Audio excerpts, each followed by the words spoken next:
that are within you, which God has gifted you, nature has put in you, it comes out to the fore. It expresses itself. એમ તમે પણ એક છે ને survival instinct ઉપર આવી જાઓ કે જો હું ખૂબ સારું નહીં ભણું, if I don't have excellence in my exams, my academic career and my life, I will not be able to survive at the topmost level where I want to. And excellence in your academics, you always have a good choice to create. You always have a good choice that you get a chance for a big change. તમે બધા એવું તો ઈચ્છો છો ને કે હું પૃથ્વી પરથી વિદાય લઉં એ પહેલા નાનો એવો મારો માર્ક મૂકીને જઉં. In a project, in a transformation, in a change. Yes or no? So that comes by your excellence in your academics. તમે excellent performance કર્યું હશે તો you will always be able to make a right choice in your life. The right choice at present is going for excellence in academics. Then you will stand a chance someday for a great change. La 3C yaad rakhjo. Make a good choice right now, and the good choice is excellence in academics. Then you will stand a chance for a great change. The first part of the talk is over. Now I come to exam to excellence. ખાલી તમારી academic qualification આમાં કામમાં નહીં આવે. જો હવે મેં આખો પ્રવચનનો કલર બદલ્યો. અત્યાર સુધી હું તમને એમ કહેતો હતો કે ખૂબ સારું એકેડેમિક ક્વોલિફિકેશન મેળવો અને કરવાનું છે. Now I'm telling you, from exams to excellence, not just your academic qualifications will work. It will play not even a major role. Beyond academics, there are many things that you need to learn, you need to develop, and you need to excel so as to go for excellence in everything in your life. એ ઘણી બધી વસ્તુઓ છે. એમાં પહેલી મોટી વાત છે is your skills. From exam to excellence, the bridges, skills. તમારી પાસે ટેકનિકલ નો-હાવ હોય પણ ઘણી બધી બીજી બધી સ્કિલ્સ જોશે. હાર્ડ સ્કિલ્સ પણ જોશે અને સોફ્ટ સ્કિલ્સ પણ જોશે. Hard skills is your experience, hard skills is your achievements. Soft skills is your personality, is your attitude, is your behavior, is your soft skills. ઘણી વખત હું હસતા હસતા કહું છું કે બહુ જ સારી ટેકનિકલ સ્કિલ્સ હોય પણ technical skills are ruled by people with hard and soft skills. Good academics is ruled by good skills. અમેરિકામાં સિલિકોન વેલીમાં, કેલિફોર્નિયામાં બધા આઈટી પ્રોફેશનલ્સ કામ કરે છે. આપણને આનંદ થાય અને ગર્વ થાય કે મારા પરિવારમાં મારા એક કઝિન બ્રધર છે, મારા એક સિસ્ટર છે, મારો એક બ્રધર છે ત્યાં સિલિકોન વેલીમાં at San Jose. He is an engineer and he has a pay of wonderful pay, $110,000 $1,10,000 પગાર છે. It's good. પણ એના જેવા 500 જણાને પગાર જે વ્યક્તિ આપે છે, જેને કંપની ખોલી છે, એ પાછો બીકોમ નથી હોતો. Americans are very smart managers. That is why they rule the world. આપણને અહીંયા કહ્યું હોય ને કે હું તને 10 વ્યક્તિ આપું છું, કંઈક કામ કરતો અહીંયા, તો તને એમ થાય કે હવે અહીંયા તો બીજું શું કામ છે, કંઈ છે નહીં. અને તમે અમેરિકનને એમ કહો ને કે 10 વ્યક્તિ આપ્યું છે, એને કંઈક કામ આપતો, તો 2 જણાને એમ કે આ રો વાઇઝ માણસ ગણી કાઢતો કેટલા છે. પછી બીજા 2 જણાને એમ કે આ સ્ક્રીન હજી થોડી 2 ફૂટ આમ રાખીએ કે આમ ફૂટ રાખીએ તો વિઝન કેટલું ક્લિયર વધે છે એ જરા ચેક કરતો. ત્રીજા જણાને એમને ઓડિયો રૂમમાં મોકલી દે કે આના સિવાય બીજા 2 માઇક્રોફોન પડ્યા છે કે નહીં જોઈ આવતો. દેશી ભાષામાં ધોળિયાને કામ સૂજે અને કામ લઈ શકે. અને આપણને કીધું કે કામ બધું બરોબર જ ચાલે.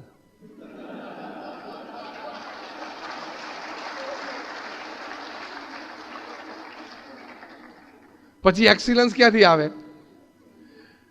They are masters at certain type of skills.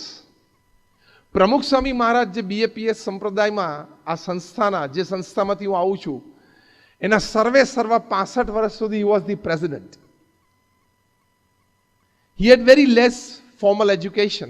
He was just 5th standard pass. પણ એમની પાસે જે હાર્ડ સ્કિલ્સ અને સોફ્ટ સ્કિલ્સ હતી ને, that is why we educated 1300 youngsters took Diksha at his hands. That is why he could grow the organization to this level. Comparatively, it is easy to grow a corporate than an NGO of this class. હું જે સંસ્થામાંથી આવું છું, BAPS Swaminarayan સંસ્થા is one of the largest organizations in the world. દુનિયાની પ્રથમ 10 સંસ્થામાંની એક સંસ્થા છે. તમે અટલાદરામાં મોટું મંદિર જોયું હશે. Just raise your hands, yes or no? હા, બધા ત્યાંથી રોડ ઉપરથી પાછા. That is 75 year old. Next year we are celebrating the platinum year of it. Any ancillary કેટલું બધું છે. સામે તમને 100 બેડની મલ્ટી સ્પેશિયાલિટી હોસ્પિટલ જોવા મળશે. ચેરિટી હોસ્પિટલ્સમાં, ચેરિટી બેઝ હોસ્પિટલ્સમાં વડોદરાની એ બેસ્ટ હોસ્પિટલ છે. અંદર તમે જાઓ એટલે infrastructure from cleanliness to services is international class. એની બાજુમાં અમારી હોસ્ટેલ છે જ્યાં 200 વિદ્યાર્થીઓ ફાર્મસી, એન્જિનિયરિંગ, મેડિસિનના બધા રહે છે. એની પાછળ મોટું ઓપન ગ્રાઉન્ડ છે જ્યાં હવે 13,000 સિટિંગ કેપેસિટીનું ઓડિટોરિયમનું કન્સ્ટ્રક્શન શરૂ થશે. ત્યાં સામેના કેમ્પસમાં 8 સ્ટોરી બિલ્ડિંગ છે, ત્યાં about more than 76 AC attach rooms છે, લોજિંગ બોર્ડિંગ ફેસિલિટીઝ. આગળ પછી અમારી આયુર્વેદ અને હોમિયોપેથી કેર માટે હોસ્પિટલ છે, નિરામય હેલ્થ સેન્ટર. એની આગળ તમે જાઓ એટલે 1200 સ્ટુડન્ટ્સની રેસિડેન્શિયલ ઇંગ્લિશ અને ગુજરાતી મીડિયમ સ્કૂલ છે. અટલાદરા ગામમાં મંદિરની પાછળ જાઓ તો ત્યાં પણ એક સ્કૂલ પ્રાઇમરી છે. એટલે આવા એન્સિલરી બીજા 7 યુનિટ્સ છે along with the main campus. આવા નાના મોટા 1300 કેમ્પસીસ પ્રમુખ સ્વામી મહારાજે સિંગલ હેન્ડેડલી ઊભા કર્યા. 1300, હા? અને સક્સેસફુલી એડમિનિસ્ટર કર્યા. 5 ધોરણ ભણેલા હતા. પણ એમની હાર્ડ સ્કિલ્સ અને soft skills, I talk of something about it, જબરજસ્ત હતી.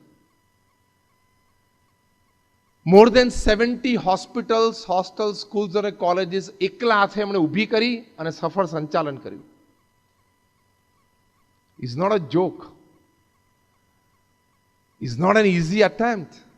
It's a very big achievement. દુનિયાના 18,000 ગામડાઓમાં 60 દેશોમાં જાતે ફર્યા. He uplifted people in all walks of life. Tremendous hard work. પણ એમનામાં એક બહુ જ મોટી સોફ્ટ સ્કિલ હતી, જ્યાં ત્રણેય વસ્તુ, personality, behaviour and attitude, this 3 make your soft skills. માણસને ઓળખવા, માણસો જોડે સંબંધો રાખવા, કઈ વ્યક્તિને કયા કામમાં જોડવી, કઈ વ્યક્તિ પાસેથી કયું કામ લેવું, એમાં પ્રમુખ સ્વામી મહારાજ બહુ માહેર હતા.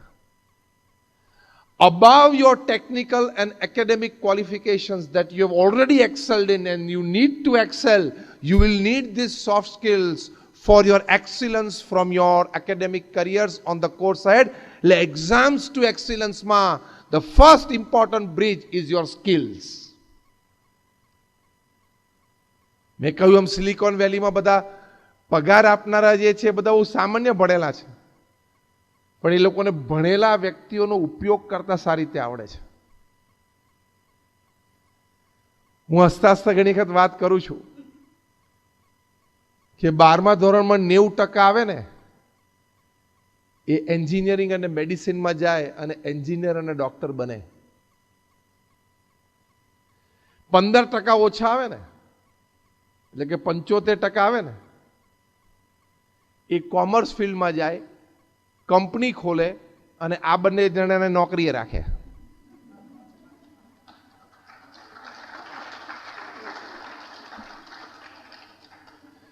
હજી 15% ઓછા આવે ને, એટલે કે 60%, એ પબ્લિક લાઈફમાં જાય અને આ બંને જણા માટે કાયદા નક્કી કરે.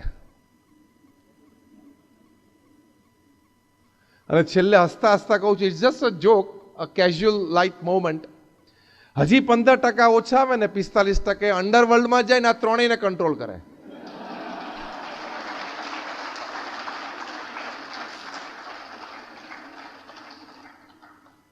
તમે તાલીઓ પાડીને રાજી થઈને 45-60 ની કેટેગરીમાં આવવાનો પ્રયત્ન ના કરતા. પણ જસ્ટ અ લાઇટર વર્ડ. મારે એ એમ્ફેસિસ કરવો છે કે skills are more important when it comes to achievements and excellence after your academic life, after your exams. Excellence માટે આ સ્કિલ્સ બહુ જ જરૂરી છે. અમેરિકાના એક બહુ જ મોટા બિઝનેસમેન હતા એન્ડ્રુ કાર્નેગી. એ જ્યારે in the last days of his life death bed ઉપર સૂતા હતા, ત્યારે ત્યાં પશ્ચિમના જગતમાં એક રિવાજ છે કે કોઈ આવા મોટા માણસ હોય, પ્રતિષ્ઠિત હોય, જીવનના અંત સમયમાં હોય, ત્યારે એના અંતેવાસીઓ હોય, અટેન્ડન્સ હોય, એટલે સાહજિક એમને પૂછે કે સર તમારી શું ઈચ્છા છે કે તમારા કોફિન ઉપર અમે શું લખીએ અથવા તમારા ટોમ્બ ઉપર અમે શું ઇન્સ્ક્રાઇબ કરીએ. ત્યારે એન્ડ્રુ કાર્નેગીએ કહ્યું કે તમે એવું લખજો મારા ટોમ્બ ઉપર કે here lies a man who during his lifetime employed and paid to people who were more intelligent than him. અહીંયા એક એવો વ્યક્તિ સૂતો છે જેને પોતાના જીવનકાળ દરમિયાન પોતા કરતા વધારે બુદ્ધિશાળી માણસોને પોતાને ત્યાં નોકરીએ રાખ્યા અને પગાર આપ્યો. એવું લખજો ને એવું લખેલું છે. એ શેનાથી બન્યું? સ્કિલ્સથી. એટલે તમારી સોફ્ટ સ્કિલ્સ છે ને, which is this 3 things: your personality, your attitude and your behaviours. It will count more than your academic qualifications. By your academic excellence, you'll be able to go to a certain point. Thereafter, by your experiences, by your talents, by your know-hows, by your back support systems, you can go to a certain level. But beyond a certain level, you will need your personality, your behaviors, your ethics, your attitudes to grow. કારણ કે તમને કામ કરતા કરતા 20 વર્ષ તમે corporate વર્લ્ડમાં જશે ત્યારે તમને એક વાતનો અહેસાસ થશે કે તમારી સાથે તમારી જ ઓફિસમાં તમારા સમકક્ષ 5 વ્યક્તિઓ છે જેની પાસે એકેડેમિક ક્વોલિફિકેશન પણ સરખું છે અને એક્સપિરિયન્સ પણ સરખો છે, અને 5માંથી એક જ જણાને પ્રમોશન આપવાનું છે અને આવવાનું છે.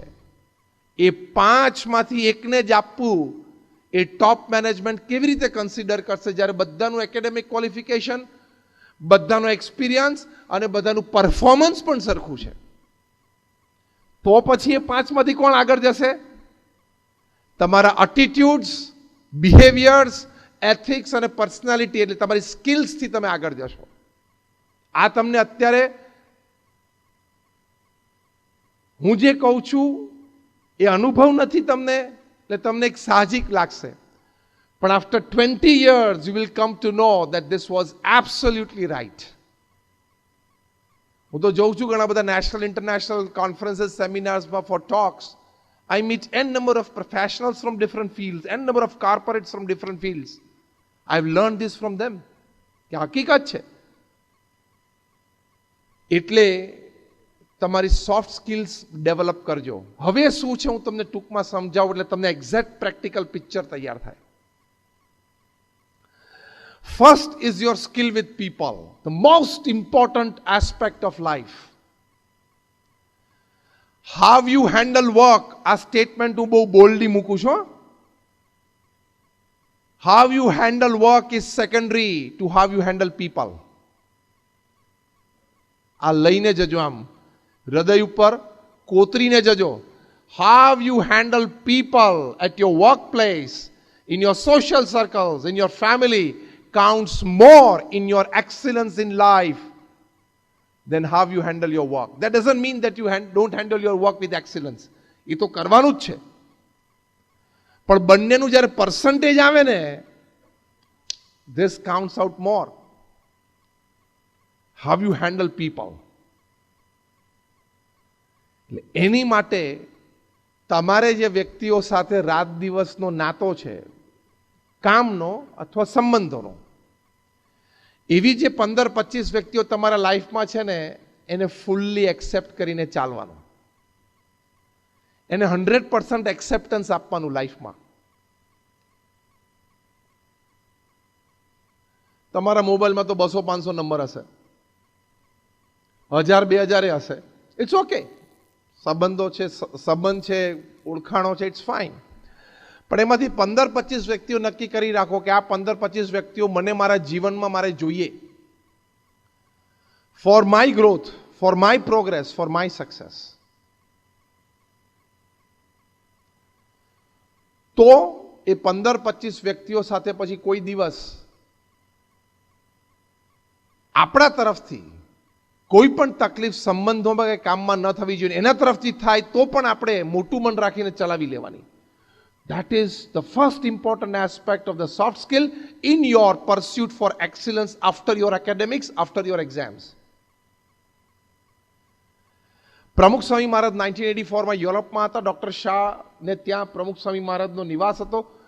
પ્રમુખ સ્વામી મહારાજ સાહજિક ભોજન લેતા હતા. તે વખતે સામે બેઠેલા સાહજિક વાતચીત થતી. તેમાં ડૉક્ટર શાહે કહ્યું કે સ્વામી, અમે કોઈ વ્યક્તિના સંપર્કમાં આવ્યા અને એની નેગેટિવિટી જોઈ, પછી એની નેગેટિવિટીમાં મારા મનમાં હંમેશા રહ્યા કરે છે કે આ વ્યક્તિ આવો. જ્યારે જ્યારે એને મળીએ ત્યારે અમારા મનમાં આ વાત આવી જાય છે. તમે આટલા બધા લોકોને મળો છો, એ લોકોની નેગેટિવિટી ખબર પણ હોય, એ લોકોને કોઈ નેગેટિવ પોઈન્ટ ખબર પણ હોય, છતાં તમે દરેકને પ્રેમથી મળી શકો છો, દરેકને સાથે વાતચીત કરી શકો છો, દરેક સાથે કામ કરી શકો. What is the reason?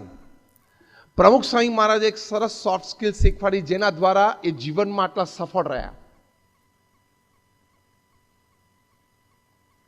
પ્રમુખ સ્વામી મહારાજે કહ્યું કે જે વ્યક્તિઓ સાથે આપણે કામ કરવાનું જ છે, નક્કી જ છે કે હવે અહીંયા ઓફિસમાં